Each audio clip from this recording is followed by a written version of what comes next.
Back in San Pedro in the 50s and 60s, and I was a senior in high school and so forth in the late 60s, and I was in a club called the Averill Park Boys. And what we would do is we normally find ourselves on a Friday night early at Averill Park, having a few beers, and it was kind of a start of our social hour. And along Weymouth Avenue there and Averill Avenue, we'd have all our cars lined up there, most of them lowriders. I had a 52 Chevy Fleetline, and it was all done. I had the Appletons on it. It was lowered to the ground. We had pipes. We all had record players, and an actual 45 record player, which you could sit there and play the records and so forth. And guys would say, hey, let's go throw a check. And let's take your short, go throw a check. And that would mean let's take your lowrider and go to Cruise Pacific. That would be throwing a check. And we'd take off, go around the park, go down 7th Street. When we hit Pacific, we'd hang a right. Right on your right-hand side would be Vine's Records. That's where we bought all our records. Back then they would be called, today they'd be called oldies. Back then they were new. And we'd keep driving down, and you'd always want to try to have your best whistler riding shotgun, because we had a whistle. And the way when you cruised, you would whistle to your friends. And the whistle was the Pedro whistle, and I can't whistle good, but it was like, and the answer to that was, and that's how we greeted each other, and we knew that we were from San Pedro. Is that if you whistled a certain way, then someone else would whistle back. Oh, that guy's from Pedro, okay? And it was kind of like Iaki. It's kind of like the way Porky used to call someone on the Lassie show. I think that's where we maybe originally got it. I don't know, but so we'd head down Pacific, and then on 9th Street. At the El Taco, you'd usually have all the boys from Barton Hill, Rancho and stuff would be sitting there, and they would be impeccably dressed. They'd have their Pendletons on. They would be perfectly creased. They'd have Dickies or Frisco jeans on. They would be perfectly starched. Their shoes would be spit shined and so forth, and they'd be looking really good. And we'd drive by them, give them a little whistle. They'd whistle back. Because we all knew each other. Because we went to Dana together, we went to San Pedro High together, and so forth. So it was kind of a fraternity, so to speak. Then you go down a little further, and you'd go by the Strand Theater. See what was playing at the Strand. Usually there was a few people hanging out in front of the Strand. There was some bus benches there, and guys would be smoking cigarettes and things. And then past that, it'd be Johnny's Pool Hall, and you kind of. It'd be cool going by Johnny's Pool Hall because that was all the older guys, and they were the guys we looked up to as the guys that hung out at Johnny's Pool Hall, And so we'd then go by there, go down a little further. There'd be the Olaf Christensen's Bakery, and that was on 13th and Pacific. And all the hot rodders would be in that parking lot on 13th Pacific. They'd be uncorking their headers and stuff like that running. They're getting ready to do a couple runs down Harbor Boulevard and things like that. So you'd have the hot rod group there. I remember there was a club called RPM's Unlimited back in the late 60s, and they would hang out there. Then you go down a little further, and you'd have the Chevrolet dealership, Seaboard Chevrolet, and it had all these car lights, the things that shine on the cars, and it kind of was a very bright area, and so everyone would put their lowriders in front of the Seaboard Chevrolet to kind of make them look a lot better, and they'd hang out there, so you'd drive by there and see all of them. Then when you got to 22nd Street, you had it was Tony's Pizza was sitting on the corner, and the guys at Tony's Pizza usually was kind of the hardcore surfers.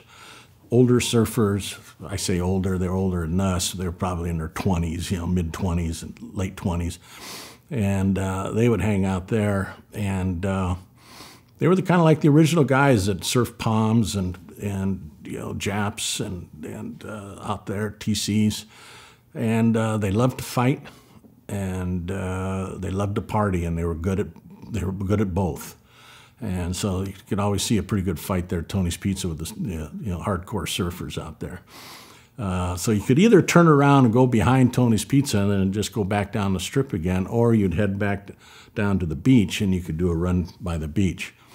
If you did the run by the beach on, let's say, on a Saturday afternoon, that would be a good time because all the girls would hang out in the circle there. They'd have their beach chairs and stuff out in the circle where you come on, you drive your car around, and you maybe stop and talk to you. Hey, what are you doing tonight? Da, da, da, da, da. And you'd sit there and want to talk to them, of course, and then keep going and go back down Pacific. Or there was some other clubhouses out around the Point Furman School. There was the Techniques Club, and the Techniques were a lot of the athletes at San Pedro High. So they usually attracted the cheerleaders. So the cheerleaders from San Pedro and the cheerleaders from Mary Star, so forth, would be hanging out with the Technique. So we'd want to stop there and check that out. And then we'd kind of head back down Pacific. As you're heading back north down Pacific, there was a club called the Leland Street Boys. And the Leland Street Boys, for some reason, they were really good rankers. They used to like to rank on everyone, right? And so you knew they were going to say something to you when you drove by. And so once you drove by their place, you'd hear something, 3 things about your mother, and before you even got past them, and they were all hanging out there on the bus bench at 19th and Pacific. And then you go a little further, and there was the Catalina Surf Club. And the Catalina Surf Club was on about 14th and Pacific. San Pedro was kind of considered a ho-dad town, but Catalina Surf Club, a lot of people may not know, is they were a very successful surf club and actually won most of the surfing contests up and down the West Coast. I think Wind and Sea was the only surf club that actually beat them in a contest. And so, but we'd like to go to their parties because they attracted the surfer girls big time. And but you had to watch out for some of the lifeguards at Cabrillo Beach. Some of the bigger guys would usually bounce their parties, so you kind of got to watch them. And but then you go from there and you just keep going. And let's see, you'd hit about 11th and Pacific, and there was June's Bar. And June was an older woman, but you'd flirt with her. She'd be coming out of her bar, and you'd flirt with her because she was kind of flashy. And then you'd go past Dieter's, and there'd be a bunch of cars hanging out at Dieter's Tire, usually. And so then when you get down to 7th Street and you hang a right, then you're really getting down to the clubhouse area. There was all kinds of clubs, the Barons, the Key Club, the Pladsmen, the Monarchs.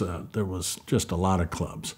And they basically rented storefronts. And it was like fraternity. It'd be like Fraternity Row, except for no one went to college. They didn't have a whole lot of homework to do, or maybe some of them went to college, but it wasn't that type of fraternity. It was a San Pedro fraternity. And everyone would have some kind of party going on, so there was always something going on. And then my clubhouse, so the Averill Park Boys, was down it was at 7th and Beacon. And we had the Averill Park Boys, the Leland Street Boys, not the Leland Street Boys, the Jesters were next to us, and around the corner was the Brown Eyed Boys. And what was really cool about our clubhouse is it was just a little tiny clubhouse, so that you come in, 20 by 20 and so forth. But what we did is one time we were looking through this bookcase, because it used to be an old attorney's office, and we were looking through this bookcase, and we found a door behind the bookcase. I go, oh, check this out. There's a door here. So we opened up the door, and there was a stairway. And the stairway went down to a basement that went under the whole building. It was giant. And we looked at it, we go, oh, party. This could be a great party place. So we cleaned it all up. It was, it hadn't been used in years, and we went down there and cleaned it all up, and we started these parties called the dungeon parties, because it looked like a dungeon. It was brick walls, and it had those elevators that came out of the sidewalk. They weren't being used, but the ones that come up and down out of the sidewalk, those were there. And we'd hire all the local bands to come and play. It'd be Super Chicken and White Gas and all these old San Pedro 60s bands. They'd love to play there because we'd pack the place, hundreds of people. And we'd have about 10 kegs of beer. We even hooked up the beer so that you'd have, the spigots would be down in rows, so you didn't have no waiting in line type thing. You didn't have to sit there and pump the thing and all that like you do at a normal keg party. We didn't do that. We had everything ready, so you could serve 100 people at one time. And then we'd have wine coolers. We'd have Sparklets bottle coolers, the old type. And we'd fill that full of Jungle Juice. That'd be wine and so forth. The girls used to like that. And it'd be a big party. Well, I used to, one of the problems with doing that, having a big party like that, is if you have a lot of people hanging out in front, the police would bust it. Okay, oh no, we don't want all these kids hanging out here. Tourists are coming out of ports of call. We don't want to have all these people out front. So I'd ask Gary Vladeck, who was kind of our San Pedro's Fonzie Fonzarella. I'd ask Gary, why don't you hang out in front here and, keep the people inside, because no one wanted to mess with Gary. And yeah, I go, all the free beer you want and so forth. And so he would say, yeah, all right, I'll do that. And he'd just kind of keep everyone in the party. Of course, there was plenty of reason to be in the party. There was a lot of girls would show up and so forth. But so the police would come by and go, there'd be cars parked all over the downtown area, lowriders and, you name it, all over the place. They go, where are all these people at?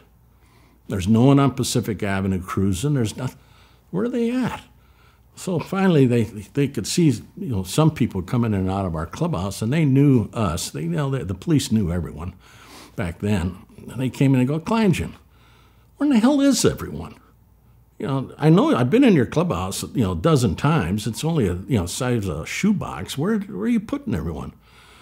I said, okay, let me show you. It's kind of a secret, I took them down. I took them down the stairway, and they were walking down there with me, and they all of a sudden they open up, and here's this, thousands of square foot, location just filled with people dancing, bands playing and everything, and guys drinking and girls drinking and stuff. They go, oh, man, this is too much. And they go, how often do you have these parties? And I said, once a month or so. Well, let us know when the next one is so I can take the night off and come, because some of the older guys would want to go there too, And I said, okay, that sounds like a plan. So the clubhouse days were a fun time.